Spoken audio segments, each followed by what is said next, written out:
Greetings, Earthlings. Welcome to Planet Alien here on YouTube. Dun dun dun. I am Noel. Welcome to the show. Hi, hello. Enjoy what I have to say. Or don't. No. Yeah, so I'm trying to think of different ways to start my videos because I'm kind of feeling like I should move on from the greetings earthling things, but then again, I don't know, I like it, but I feel like I want to change it, but I don't know what to change it to, so we'll see what goes on in my videos that come, we'll see. Anyways, okay, so let's get into what this video is about, which I'm sure you know by the title, and which is probably the reason you clicked on it. Riverdale Season 4. My god, Riverdale Season 4, where should I begin? I literally have so many notes. I have screenshots and a theory that I want to read, because it was I read this theory and I was like, I don't know about that, but I just want to put it out there.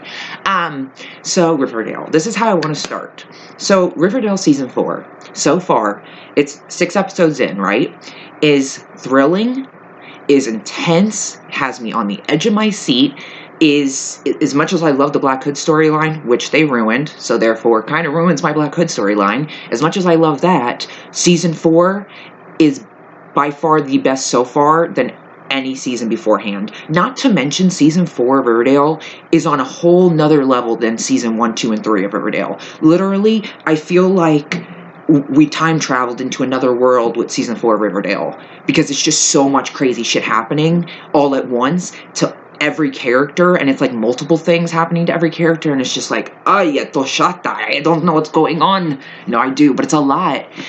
But as much as I do enjoy Riverdale Season 4, and as much as I'm excited to see what happens next, and with Jughead, and is he dead, is he not dead, what the fuck is going on with these Stonewall Prep fucking kids, and DuPont, who's a fucking psychotic, they're all psychotic, and is Mr.Chipping dead, is he alive, what the fuck is that all about? So with that said, as much as I love it so far, there is the downside of the writing of Season 4 is the worst writing out of every season. Literally, I feel like the writers thought of every crazy idea possible for each character, and they just threw it in there. Literally, the craziest thing they could think of and threw it in there. And when I mean that, I mean Cheryl with the fucking possessed doll.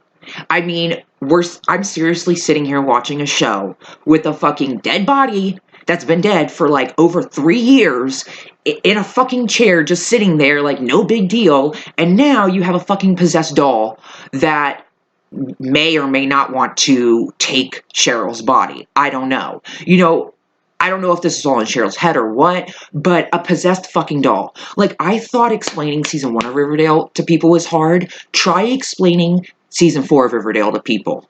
Try explaining the 6 episodes of Riverdale Season 4 to people, and they literally would either think it's a joke, they would wonder why you're watching this show, or they would be like, how is this not canceled yet, or it's about to be canceled. Because Riverdale Season 4 is, like I said, a whole nother level. A whole nother level. A possessed fucking doll. We're seriously here in a possessed doll. A possessed doll. I'm not opposed to it, but when I first heard, when Nana Rose was telling Cheryl about how she fucking ate her other sibling in the womb and just absorbed it, and therefore only Jason and Cheryl came out, not Julian, because Cheryl fucking ate Julian in the womb, which literally was the craziest thing I could ever hear. I have to admit, when it comes to the Coopers and the Blossoms, because don't forget the Coopers and Blossoms are related cousins, and the Coopers on Hal's side are fucking psychotic. I mean, hello, serial killer, serial killer, serial killer, serial killer. That whole family of Hal's is just serial killers, all the men. And then you got sorry, I gotta fix that. And then you got the Blossoms, who, also you got the whole incest thing with the Coopers and Blossoms, and then you have the Blossoms, who you have fucking, you have, what's his fucking name? I literally forgot it. Wait, Clifford. Wait, Clifford? Was it Clifford? I'm just gonna say his name was Clifford, because I can't remember. I feel like it's Clifford, but it's been so long and it sounds weird. But anyways, you have fucking Clifford Blossom, who literally killed his own son, because his son didn't want to be a part of the drug dealing business, literally shot him point blank, execution style, so you got that. Then you have Penelope, who's literally the worst of all and always seems to get away and is literally the mastermind behind tons of shit and is just no emotion psychotic bitch. Then you have Claudius, the uncle who came, who then went down his demise because you know what? You're all evil. Like, the Blossoms have so many evil people. I mean, not to mention the other family members that show up that are so fucking creepy and weird. Even though Bedford, the one uncle who showed up, when he saw Jason's body, that's how I expect someone to react when they see a fucking dead body just sitting on a chair like it's a fucking doll. That's how I expect someone to react, minus the violence and all that. But I would react if I saw a fucking dead body sitting on a chair, a dead body of her brother, who's been dead for over 3 years, sitting on a chair. I would literally be like, what the fuck? I honestly would think, like, Cheryl, maybe you need to get some help. Like, this is not good. This is not good. You're holding on to something that isn't there. And it bugs me how Tony reacted because she didn't react in a way that I thought she would. I mean, I thought it would have been a little more, like, intense, like, a little more like, oh my fucking God, like, Cheryl, what the fuck is going on? Like, this is not okay and stuff. Like, I don't know, I feel like it would have been I felt like it should have been a little more of a reaction out of Tony than what she did react. Like, she should have had a bigger reaction than she did, in my opinion. But also, I also think that Tony understands how Cheryl is feeling about all this. Like, I think, like me, and like I assume Tony knows, she knows that she lost her brother, her best friend, her everything, the only person who ever loved her really until Tony. And so losing him was the hardest thing in her life. And then to have him back and then to have to lose him again just wasn't something she could go through again. Because even though he can't talk to her, in her mind, he is talking to her. Which, yeah, says you should probably get some help. But I see where Cheryl's coming from with why she has Jason's dead body. As wrong and disgusting as it is, I see where she is mentally with it, and I feel for her, and I think, of course she should, do it at her own pace, but also she does need some help because this is not healthy. And so I think that's why Tony's kind of not being, I think that's why Tony's not making a huge deal out of it and making her get rid of it all, like, right away and all this stuff. And I think that's why she's come to terms with it being there, Jason's dead body, is because I think she understands, how hard this must be for Cheryl. And I mean, if it wasn't for fucking Edgar, this never would have happened. Playing with people's minds like that, you fucking psychotic bitch. Well, you dead now. Yes. Love you, Chad Michael Murray, but I hate you as Edgar ever. Which brings me to, what happened to fucking Evelyn? Because we know she got hit over the head hard, but that don't mean she dead, because fuck, Betty got hit over the head hard by Evelyn, and she was still alive. And so, where's Evelyn? I'm curious, because they never brought up if they ever got Evelyn, or if she's dead, or what, or did I miss that or something? So I'm curious, where the hell is Evelyn? And is she going to come back into play? Because if she's still alive, I don't think she's going to be too fucking happy you killed her father, husband, whatever that thing is. Ugh, weird. So I'm curious as to what happened with Evelyn. Like, that's something I'm definitely curious about. But I do wonder, like, do a lot of you think that season 4 is really good, but also the writing is really bad? Because, there's always people who make videos on YouTube about Riverdale season 4 writing is so cringy, or Riverdale season 3 writing is the worst ever, this and that. You see videos of people making, like, I see videos people make of that, but I've never seen so many hate videos on Riverdale season 4. I've seen hate videos on season 1, 2, and 3, but never as many as I've seen about season 4 and the writing. Because, like, so many people are just bashing on the writing, which I understand, I do. But at the same time, it's super fucking thrilling this season, and I literally can't wait to see what happens next. And I mean, Stonewall Prep alone is literally worse than all the villains combined. Like, I tweeted that, because literally Stonewall Prep is, like, hell. Like, it's a scary fucking place. I would not want to be there. Like, ugh, it creeps me out. It gives me the fucking chills. And the first time I seen Brett, I didn't trust him at all. He's the epitome of that rich, has a father with connections, just gets what he wants. People bow down to him. People say what he wants to hear. He's just that kind of guy who gets what he wants, doesn't care what other people think, don't care about other people, and will do whatever he has to do to get what he wants. So, yeah, I don't like him. He's the worst of them all. And same goes for Donna. Because, you know, even though she was nice to Jughead about warning him about Brett, she did also drug him so that he could fully be in the group. Okay, I understand. You know, people have these, I understand there's hazing, or they have these, I don't know what they're called, but the initiations into a certain group or into a sorority, whatever it may be. But to put someone in a fucking coffin for hours and hours and hours is psychotic. Literally, Jughead could have died in the box. He could have had a panic attack. He could have had an asthma attack. He could have had a fucking heart attack. Anything could have happened and he could have died. And I honestly don't think they care about that. You know, the whole fact of the matter is you have to do this if you want to be a part of this group. We're not giving you the option. We're going to make you do it. And then if you survive, you're part of the group. If not, we'll just cover it up because we all got rich families and connections, and, you know, we can get away with it because it's Stonewall Prep. And I'm sure they've covered up a lot of murders because 4 people went missing. Not dropped out, mr.chipping, went missing. Which is another thing that gets me. It's like mr.chipping said, oh, they just dropped out. It's just an urban legend. But Jughead literally found articles that said they're missing. So it's like, why? I feel like mr.chipping would have known they're actually missing. So that's why mr.chipping, I, of course, didn't trust him to begin with because he was going to, he's not a good person for Jughead, you know, as I was reading before season 4 started. He wasn't going to be, the character you think he is, you know? And, meaning he's probably going to be a bad guy. And so when he said that, it's like, you have to know that they didn't really drop out, that they're actually missing. Maybe he didn't want Jughead to, get all scared or something, and he just wanted to reassure him, no, they're not missing, they just dropped out. But also, it's kind of like, maybe you're hiding something. Not maybe hiding something because of yourself, but because of the school. Because this school is fucking psychotic. So, yeah, so these kids, I actually wrote down their names because I wanted to remember them. Brett, Donna, Jonathan, and Joan. That's their names. All psychotic fucking people. Literally, all psychotic.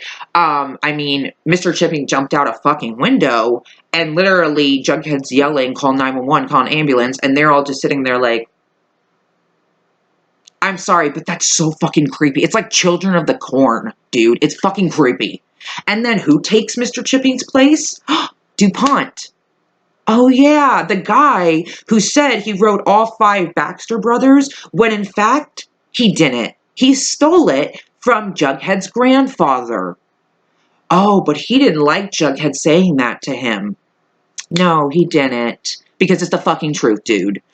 Oh, you're lucky I don't go to the headmaster with this. And it's like, yeah, you don't go to the headmaster because it's fucking true. But clearly it doesn't matter if it's truth or not because no one wants to own up to it at Stonewall Prep because then it would destroy their reputation. Well, you know what? Fuck you, Stonewall Prep, because you are a bunch of fucking psycho, crazy people. Seriously. I mean, God. Oh, God, DuPont. Ugh. I know, ever since DuPont showed up, I know that he's just been trying, I know he's going to be the downfall of Jughead. I already know the school is going to be the downfall of Jughead Jones and these kids, but also DuPont, because literally when he first showed up, before Jughead knew that he lied about writing all the Baxter Brothers books, he was talking about murder and how you guys each have an opportunity to write the ending of a next Baxter Brothers for the perfect murder to get away with and all this stuff. And every time he'd say murder, he kept looking at Jughead, and he'd always look at Jughead at weird times, and it always put me at edge. And at first I thought maybe this is Jughead's grandfather, you know, maybe this is his grandfather. But then I was like, nah, it doesn't seem like it. I don't think so, you know. But he always just rubbed me the wrong way, and the way he would always look at Jughead at certain moments freaked me out. He seriously has some plan in his head, especially now that Jughead knows the truth. I mean, even though he can't do anything about it at Stonewall Prep, because clearly they don't care, as shown from mr.chipping jumping out the fucking window, which, is he dead? Is he not dead? We don't know for sure. We didn't see his body. Why did he jump out the fucking window is the question in everyone's mind. I mean, clearly, Stonewall Prep, I don't even know, I mean, literally, he's like, I'm sorry, I can't help you, and jumped out a fucking window. And here I am, thinking he's the bad guy because, hello, I mean, that's how they were saying it before season 4 started. And now here we are, and it's like he tried to help Jughead and then couldn't and jumped out a window. But is that all there is to it? I mean, we haven't seen a dead body yet. Hello. We don't know what happened after. So, like, I want to know. Is he dead? Is he not dead? If he isn't dead, is he going to come back in some way to help Jughead? Or is he going to come back in some way to destroy Jughead, you know? It'd be nice if he helped him. Because, oh man, Jughead. Like, I literally can't with Stonewall Prep. Like, how Jughead's still there is crazy. Like, I understand why he is. Like, he's finding out a lot of truths about, like, his grandfather and stuff. Oh my god, and when Mr. DuPont was talking about his Jughead's dad and his grandfather and letting the truth come out about who this guy really is, instead of this fake persona he puts on in front of everyone, I was like, ooh, I'd like to fucking kill you. Like, not kill you. Okay, that's a little much. But I'd like to destroy you. Like, ooh, like, he knows that Jughead is someone that will not quit. Or if he doesn't, he's going to find that out very quickly. Because Jughead Jones is someone who does not quit, especially when it comes to his family.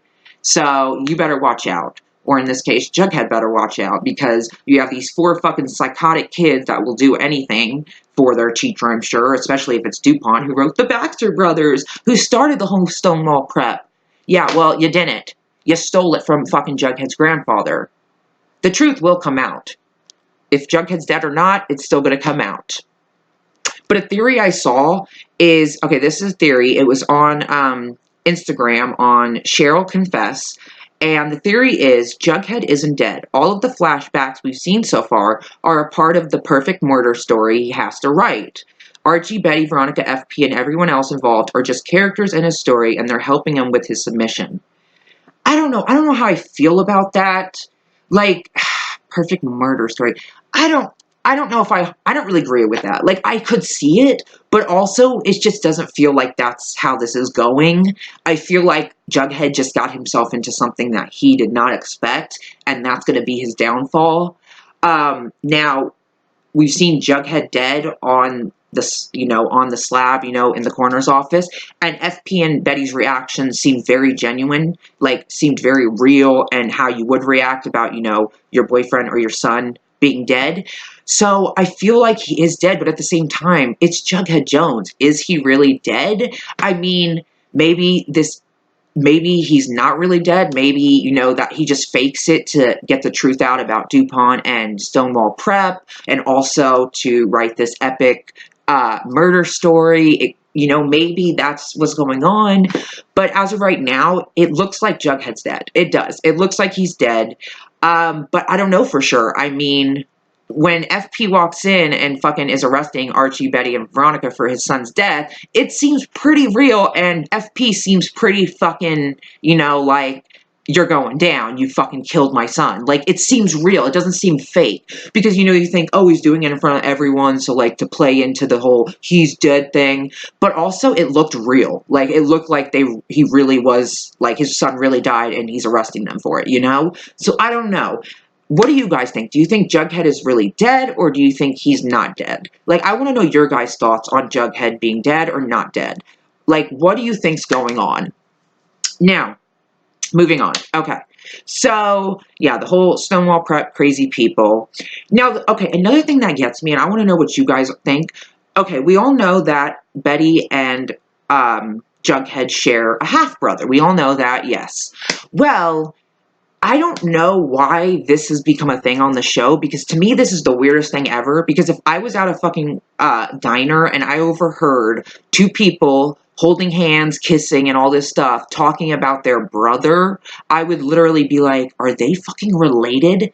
This is incest. Like, I would on it, because Jughead and Betty seem to think sharing a brother is no big deal. They don't even say half-brother, they just say brother.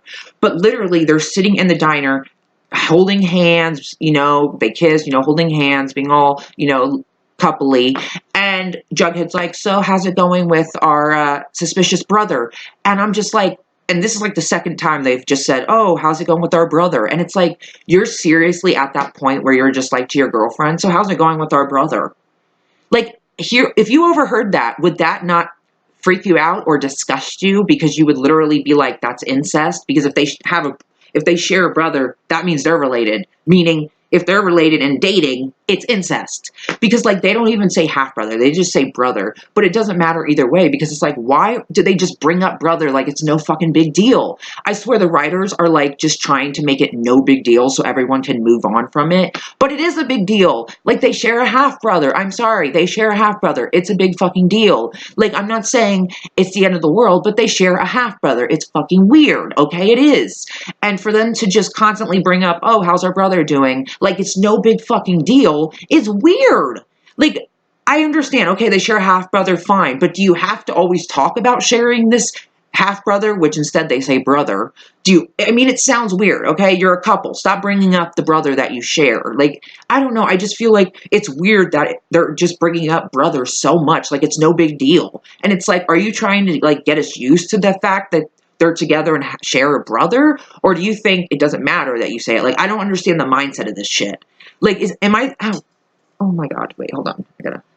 Am I the only one who's like, why the fuck do they keep saying brother like it's no big fucking deal? Like, you guys are kissing, you're holding hands, you're dating. Stop bringing up your brother as you're doing that. Or at least say half brother. Even then, I don't want to hear it. Like, it's just weird that them sharing a brother is like the new norm of Riverdale. Like, okay, I guess that's where we're at.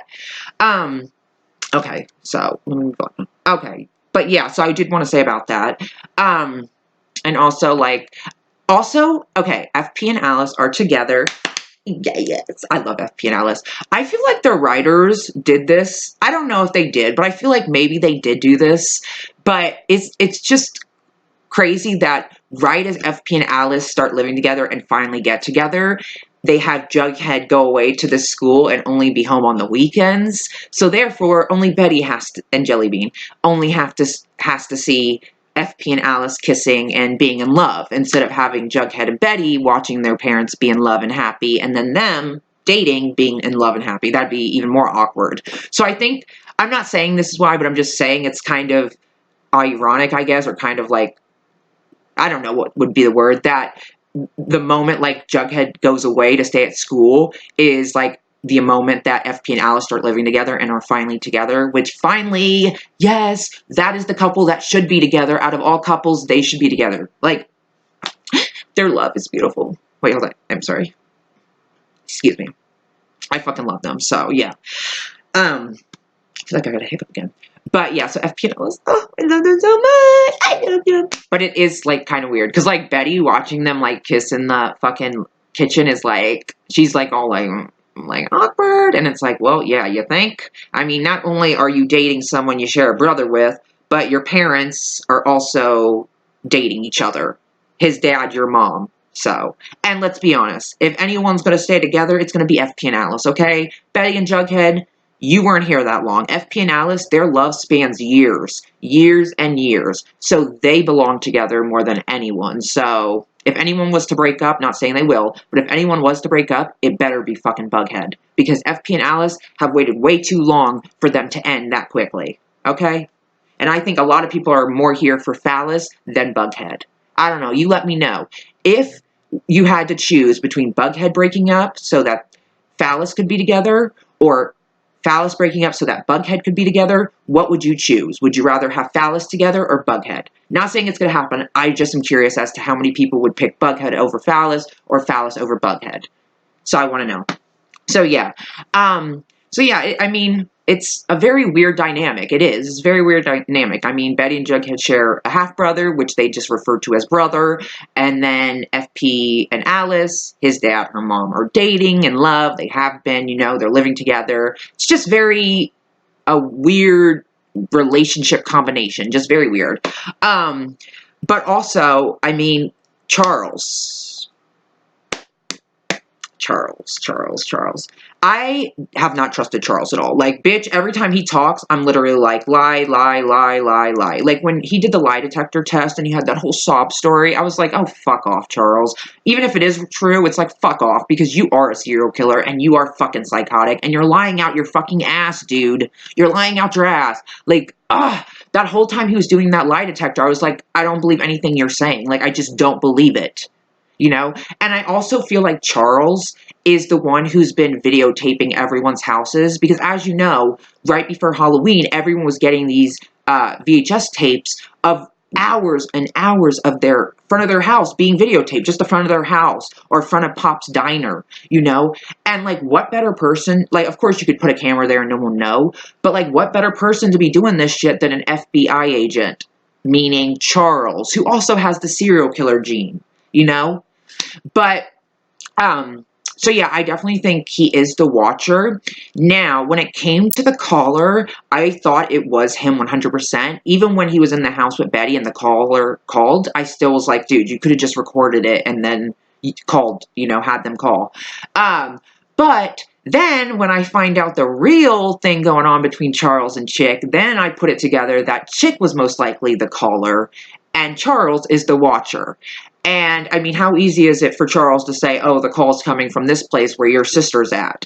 And I mean, her sister never admitted to doing it or anything. She hung up on her before she could. She never admitted to doing anything. So therefore, we don't know for sure it was Polly. And it probably wasn't fucking Polly. So, meaning it was probably Chick. And it's easy for Charles to say, oh, well, this is where it came from, when really that's a lie. Because him and Charles are in love and working together. What the fuck, dude? Because when Betty went to see Chick and he told the story, you know, about Charles and stuff, and then somehow after seeing Betty, he went to his lawyers. Oh my god, hold on. Sorry, my brother again, but this time it was actually important because I got my box from Ulta, so I'm happy. Okay, now moving on. So like I was saying, so Charles and Chick in love. Not fucking weird at all. But, yeah, so I definitely don't trust Charles at all. Like, did not trust him. So when this whole Chick, after Chick saw Betty, he called his lawyer about the dead body, you know, the guy that that Alice killed in the kitchen, you know, because of Chick and stuff like that. I was like, please, that was probably Charles. Like, that's bullshit. Like, Chick sees Betty and then suddenly decides, oh, let me call my lawyer about this body. And I was also thinking, like, but Chick, how does Chick even know where the body's buried? Because, like, wasn't he locked up in the basement? Oh, wait, was that when he was locked up in the basement? No, maybe not. No, I think it was. No, it wasn't. No, it wasn't. Sorry, that was later. But, like, I'm pretty sure Chick was home the whole time, so I don't know how exactly he knew where the body was buried and all this stuff. But, like, hearing that, I was like, I don't believe that Chick did it. Like, it had to be Charles because he's trying to, you know, show Betty, like, if you keep poking the bear, this is what happens. But then it turns out that it was a plan Chick and Charles had. So that, of course, Charles could find out where the body was, you know, have that, you know, over their head, you know. But could find out where the body was, could help them do all this shit. So he has something on them, you know, but also mainly to gain their trust, which he did. Of all people, he did gain Betty's trust, which is hard. It is hard because, like Betty said, she's been burned before, so it's hard to trust people, which is why she made him take the lie detector test. But now, after all this, she does trust him because he went through all this for their mother. When in fact, this is his plan all along. He's playing you. He is playing you. But no one knows because because of course, I don't know what I'm saying, sorry. But no one knows because who the fuck thinks Charles and Chick are still talking and are in love? Although, well, I will say this, when Charles was talking about Chick in the lie detector test, it seemed like they were more than friends when they were together. It seemed like they were in a relationship together. It seemed like there was definitely feelings there and maybe even love. I definitely got the sense that they were more than friends, but it wasn't like said, like nothing more was said. Betty didn't say anything or nothing. So I just kind of brushed it aside, but then seeing, you know, Charles and Chick, and it's like, I love you, and it's like, oh my god, really? Really? Like, just think about it. Charles and Chick have been in this since the beginning. Honestly, we don't know how long Charles has been in Riverdale and why the fuck he's still here. Oh, he's helping FP with some cases. What cases that need FBI help? And I have yet to see any cases that you're working on. I mean, hello. What are you really doing in Riverdale? How long has he fucking been here? Where was he before? Like, really, what is his true story? We don't know it, and fuck, who knows when we'll find it out. All we do know so far is that which I already knew, is that he's someone not to trust. He's most likely a fucking serial killer, because they both probably killed this dude in their apartment. You know, there was definitely a death in the apartment, and they both had a hand in it. Or maybe it was more Charles, and then Chick joined in. I don't know, but they both had a hand in it. And it's like, it's just so crazy to me. When I saw Chick talking to someone, I was like, oh my god, is that fucking Charles? Because I was like, oh, maybe it's Betty, but it's like, nope, it's Charles. And it's like, oh, did our plan work? And it's like, perfectly. Oh my god, I never trusted Charles. Oh, I never trusted him. Like, literally, I'm so upset that Betty is trusting him. I hope that doesn't last long, or something. Like, oh, he's so evil. Like, I knew it. And you know what? I kind of feel like Charles is more so using Chick. You know? I mean, maybe they are actually in love, but I feel like Charles is keeping Chick around to use him, you know? Even though he is locked up, he still, you know, can use him for things. But it's just like, they did this whole plan just so he could gain the trust of the family, more importantly, Betty, because she's the one who doesn't really trust anyone, which, hello, me either. I'm 4 seasons into this, you think I'm going to just trust you right away? Fuck no, I've learned my lesson since season 1, dude. I don't trust anyone. It takes a lot for me to trust you, and even then, I still have that doubt. And also, how you present yourself makes me not trust you. Like, there's a lot of unexplained things about you and who you are really, and why you're really here. Like, I just need to know. Like, I don't trust him. Simple as that.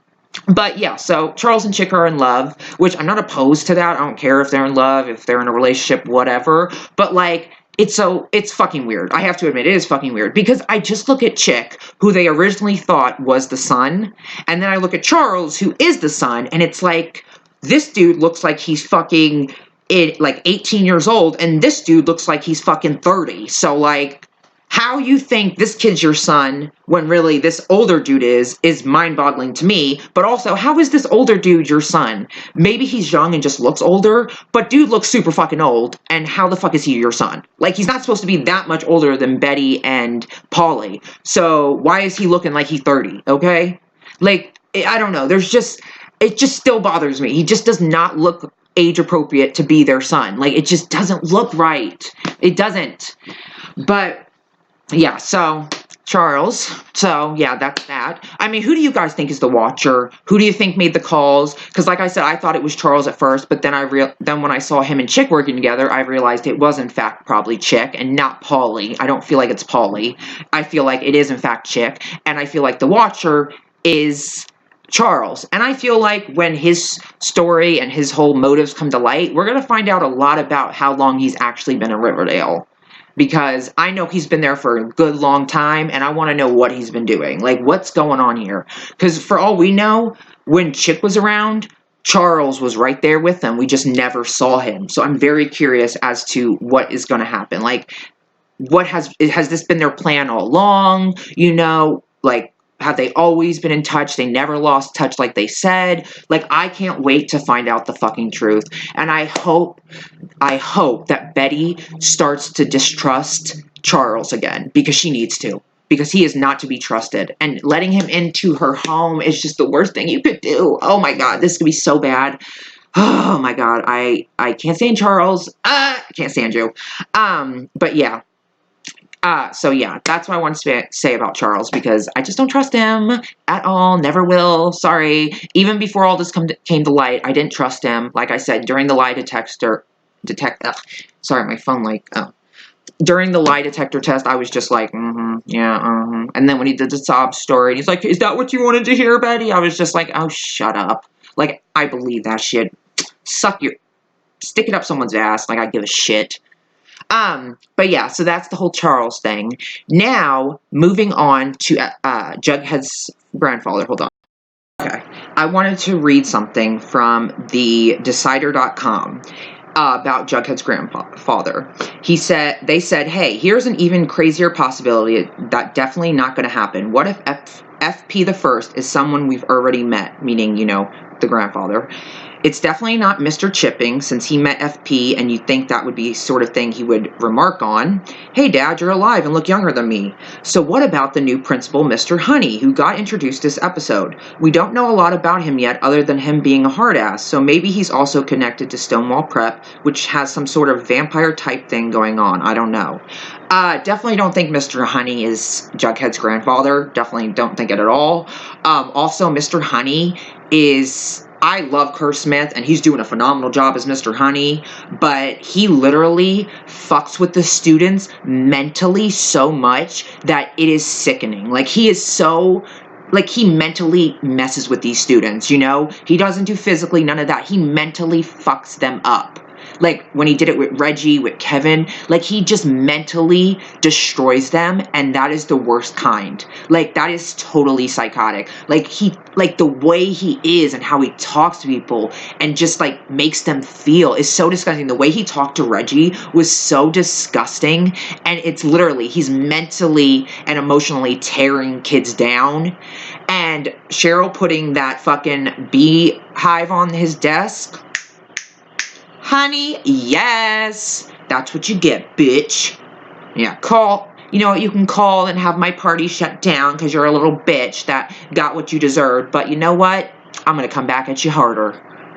I love Kerr Smith, but Mr. Honey, whew, I mean, he is really a crazy person. Like, I'm all about being, I'm all for, being, disciplinary principle, making sure everything's in order, making sure your school's good, making sure people are doing what they're supposed to do, but to be that person who mentally and emotionally fucks with and destroys kids is just another level of, you should not be a principal, get the fuck out of here. Like, Mr. Honey is really fucking just kind of, like, I don't even know how to explain it. Just the way he was talking to Reggie was so disgusting, and I felt for Reggie. Like, it's so sickening. Like, and then to bring up how his dad hits him, it's like, that's none of your business, first of all, and how you gonna bring it up like it's no fucking big deal? Like, the way he talked to him really got me. Like, it really pissed me the fuck off.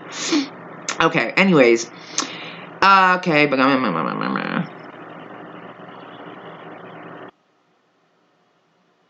Okay, let's see. I want to get down to... Okay.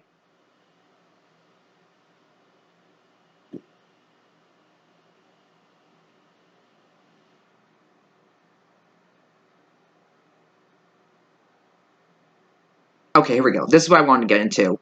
Okay, so we haven't heard a lot about FP's dad other than when he mentions above. According to the sheriff, FP, his dad kicked him out when he was 16, and he told his son that he couldn't believe he lived to see his 15th birthday, and in fact expected he would die getting myself killed or drinking myself to death like my old man. Okay, moving on. Except not moving on at all, because this is a big deal, not just for the history of the Jones family, but also the rest of Riverdale Season 4. Back at New York Comic Con, Skeet confirmed that Grandpa Jones will be turning up in the show's mid-season finale, and when it comes to the character, the apple doesn't fall far from the tree. Okay, so that does put in that the grandfather is in fact alive, and he is going to be coming into play in the mid-season finale, which I am stoked for. First off, can't wait to see who plays the grandfather, but also I'm super stoked to see what he's like, to see, what's, like, to hear his side of the story. Like, I wonder what he's like. Like, I'm definitely curious as to what he's like, what he's been up to all these years, what happened at Stonewall Prep long ago, what are maybe some secrets that he knows about. Like, I'm so excited, like, because I thought maybe he was dead, but then also it's like, he's not, so, like, I'm happy about that. I'm happy he's not dead, because I do want to, like, meet him and see, like, what exactly happened back in that day, and was he around when those 4 missing students... or those 4 students went missing. Mr. Chipping said it was over time, it wasn't all at once, but maybe he was there for like 1 or 2, and maybe he knows some truths. Because there's a ton of secrets in Stonewall Prep, and I wonder if they're going to be unearthed, and by who. Hopefully by when the grandfather comes into play, and hopefully Jughead's still alive when that happens. Hold on. Okay, also Kevin. Kevin... I understand you're lonely and you need a man, but dude, stop with Charles being gay. Like, he is gay, yes, but literally, that's all you keep bringing up is your gay brother. is Charles gay? I wonder if he's gay. I bet he's gay. It's like, girl, like, Kevin, calm the fuck down, alright? I think your character's a little more than just, is this guy gay and can I date him, okay? So, let's chill out on that. Like, Kevin, so far, his character is, like, I love that him and Betty are friends again and that he helped Betty, but also he still has, like, his faults. Like, he's still, like, kind of messed up in the head, obviously, and also his writing kind of sucks because of the writers, you know, not his own fault, but because of the writers, because literally all I keep hearing about is gay Charles, is Charles gay, gay, gay, and it's like, dude, chill the fuck out. Stop saying, every time you bring up Charles, stop putting in that he's gay. Like, okay, if he is, I don't think he's gonna get with you, and if he did, okay, fine, whatever, but, like, do you have to constantly go on and on about it? It's like, that's the only downside about Kevin so far, is like, every time he basically has a scene, it's like with the fucking Charles being gay. But I do love that he helped Betty out and all that, and I am glad they're friends. Let's hope he doesn't fuck her over again, or doesn't do something stupid, or doesn't let Charles somehow get in his brain and fucking work with him, because, you know, of course, Kevin has a tendency to want someone, so therefore he'll do anything to keep that someone, or to get that someone, you know, meaning fangs before. Also, I wanted to bring this up before I move on. Okay, this was so fucking freaky, but literally, when Moose left, first off, that was so fucked up that Brett did that. It was so fucked up. But also, when Moose left, like when Jughead walked in and saw that Moose's stuff was all gone, that was the most chilling thing ever. Like, Jughead even said, it was like he was never here. And it's true. Literally, it was cleaned to the point where you would think someone just got murdered in this room and they scrubbed it clean. Like, it literally looked like no one had ever slept in that bed. No one had ever used that desk. It was spotless. Like, you had just murdered someone and you cleaned it all up. Like, literally, it gave me chills. It was freaky. I understand, and we don't know what exactly happened. We haven't heard about Moose after that. All we know is he apparently left. But did he really leave? Like, I wonder if that's going to come back into play, and if not, maybe that just means he really did leave. But all I know is it's like he just up and left, and it looks, in his room is like spotless. Like, literally no one ever stood there, it looks like. And it is the most chilling thing I've ever seen. Because it reminds me of when someone's murdered and you have to clean up the mess, you scrub it and you scrub it and you get rid of the sheets and everything, and that's how it looks. It literally looks like no one had ever been there, and that is scary, how easy they can make it look that you were never there. That just goes to show you the kind of place Stonewall Prep is. I mean, it has tons of secrets, of course, tons of fucking psychotic people in the school, of course, but also the fact that they can make someone disappear or look like they had never been there that perfectly is the most scary thing of all. And I mean, how crazy is it that the story that DuPont wants written is the perfect murder story, the perfect way to get away with murder? That is just, to me, the craziest thing, considering where we're going this season with Jughead possibly being dead. But, like, crazy shit, dude. I said about that. Oh, another thing is, okay. So, we have the whole Dodger situation with Archie, you know, and I mean, it wasn't that hard for Dodger to figure it out that Archie was the one in the hood. And I applaud Archie for wanting to protect these kids and give them a safe place. And it is kind of crazy to me that they literally wouldn't come, because even though they got arcade games, Dodger was still giving pizza, and it's like, really? You're going to stick with them for pizza? But they are homeless, they have no family, they have nothing, so of course, anything they can get, they'll stick to, you know? And as much as I don't like Veronica and Archie together, I do really appreciate how much she does for him. Like, I really do. She is super supportive of him. And so I do appreciate that, but I don't ship them, obviously, and I would like them to break up eventually. But I do love how supportive she is of him, and anything she can do to help, she will. As with Betty, Betty would do the same, you know, and Jughead, they all would help. But Veronica, you know, she's always doing what she can to help, and I really do appreciate that. Even with Betty, like, she gave her those eggs, because even though Betty couldn't tell her everything, she did it because it's Betty, you know, and she trusts Betty, and she knows she needs it, and she will do anything to help her friends, and I really love that. But the only thing is, now, Dodger is currently in a coma, which, fucking men, Don't feel bad for you at all. Literally, when I saw that, because, okay, see, this is what, I don't know if this has to do with Charles or not, because like I said, I think he's a serial killer, but there was a scene in one of the recent episodes, I can't fucking remember what the scene was, but like, there was a scene in one of the recent episodes where someone passed a board where you put like posters up and garage sale papers up, that kind of thing, where you see like for jobs and all that stuff. I can't even think of the word. But one of the, posters up there was a missing dog. And I was like, thinking, oh my God, don't tell me like at first I was like, oh, that's kind of weird. Cause it, of all things to show on the board, it made sure to show the lost dog. And so I was like, that's kind of weird why they showed that, and I was like, Charles maybe killed the dog, maybe he's killing a dog, or because like maybe they didn't show it as anything, but to me the way they kind of like focused on it a little more made me think something about it has to do with the current season. So I was like, maybe Charles like is killing dogs, maybe instead of people, because that's too obvious, he's doing dog, but then whenever Archie came back to the place and he was with Reggie and they saw like the bloody fucking rug, I was like, oh my God, is that the fucking dog? Because it was like a German Shepherd dog that went missing, so it's a big sized dog, and I was like, oh my God, is that the dog? Please don't be the dog. Oh my God, this is the dog.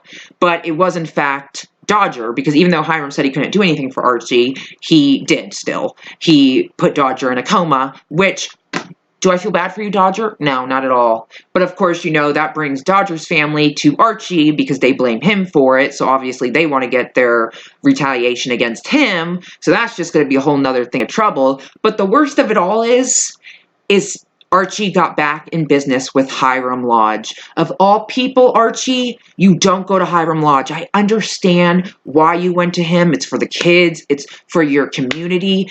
But once you get into bed with Hiram, you know how hard it is to get out of it. And then once you get into bed with him, he has something hanging over you for the rest of your life. Like, damn, you finally got free of Hiram, and here you are back in it again because of your good heart. But yet, your good heart is going to get you into even more shit. That's what sucks. It's like, damn, he's back in business with Hiram, because we all know, even Archie said it, nothing is what it seems with Hiram, and that's true. Hiram did this for Archie, even though he said he wasn't going to do anything. So it's going to be something that Hiram has over Archie, and I'm sure he's going to come back and need a favor from Archie and bring it up. It's just going to be said. He got back into bed with Hiram, and it's not going to end well yet again. Also, Hiram and Hermione are back together.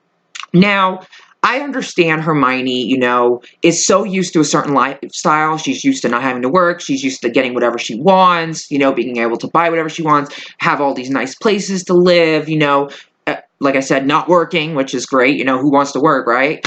But so I understand all that, and she's used to it.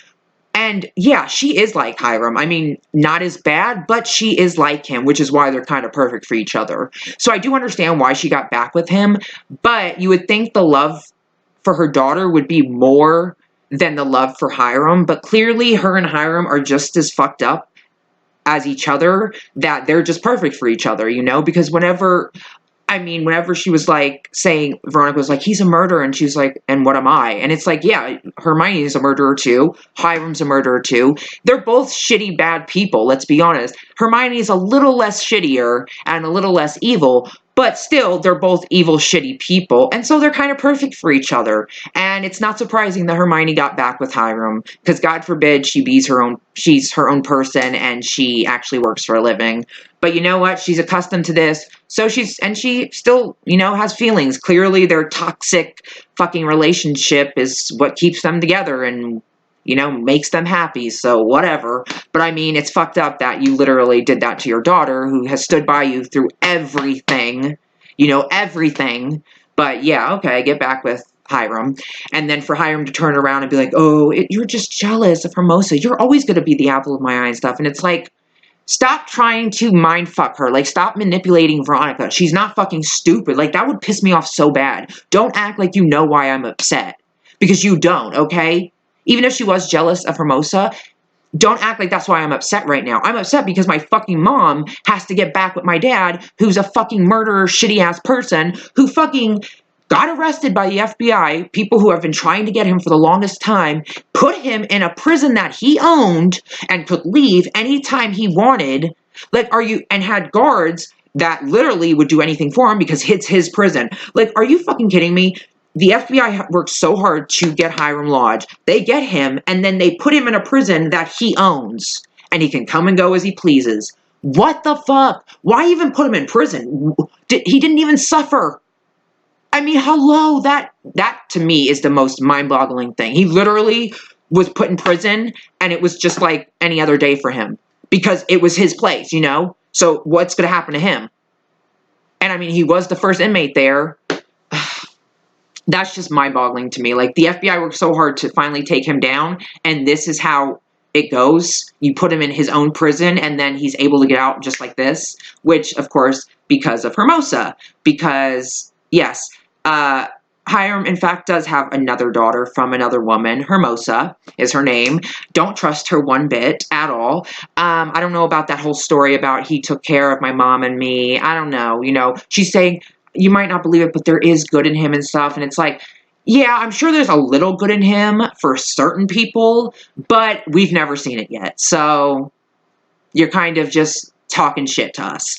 But yeah, Hermosa, I just don't trust. I don't like her. And also, she's definitely trying to get under Veronica's skin, as you could see when she was in Hiram's office and she had the picture of Hermosa, like of herself behind there where Veronica used to be, and saying, oh, he said for the apple of my eye and all that stuff. And it's like, oh, bitch, you are just trying to mess with Veronica so hard. Like, maybe Hermosa's threatened by Veronica, because let's be honest, when it comes to Veronica, no matter what she's done,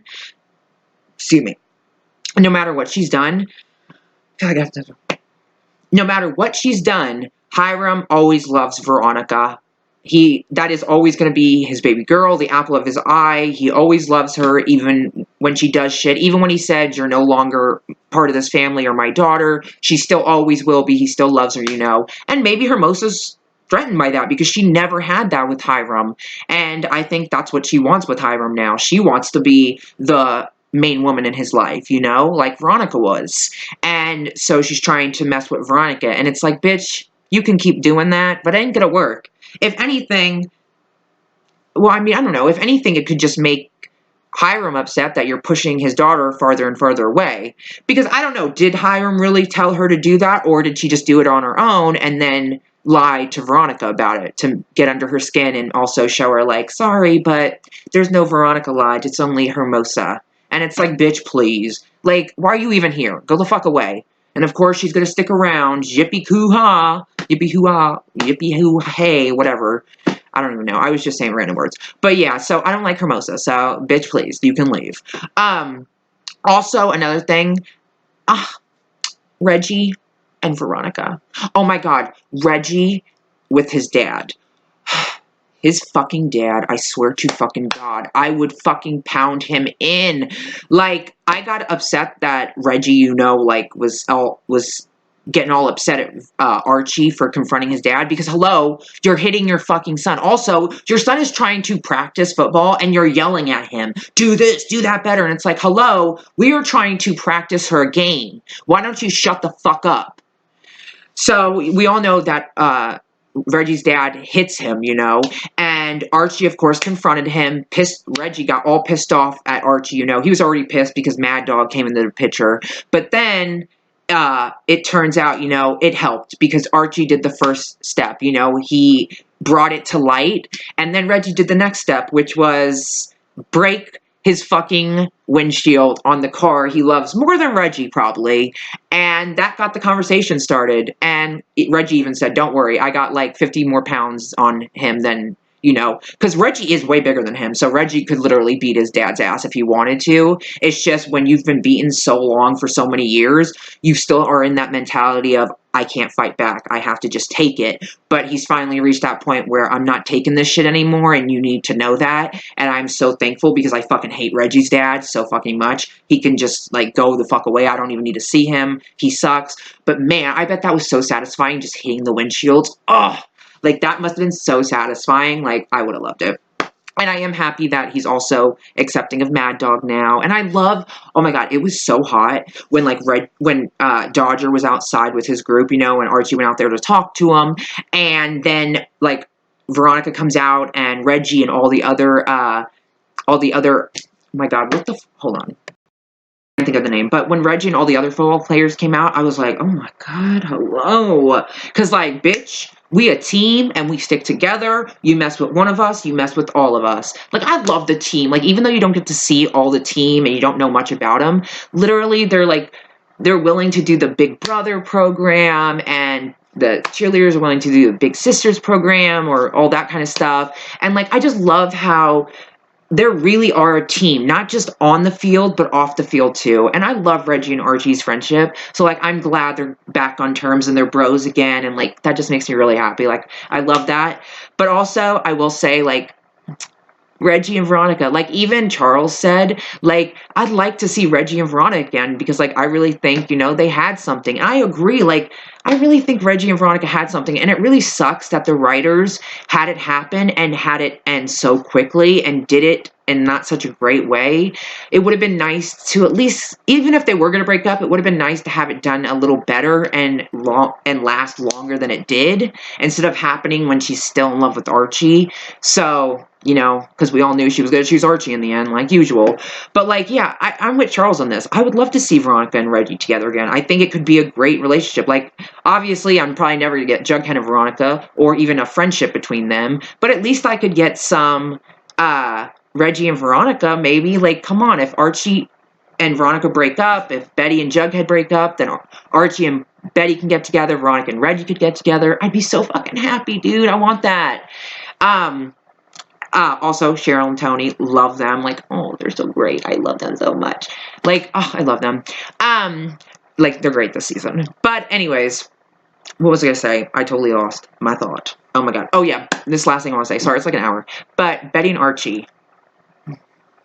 Where? Wait, Betty, where is it? Is that? Oh wait, I see Archie over here. Wait. Oh, there's Betty. Oh, wait. Is she oh, no, she's looking at Jughead. Oh. Basically.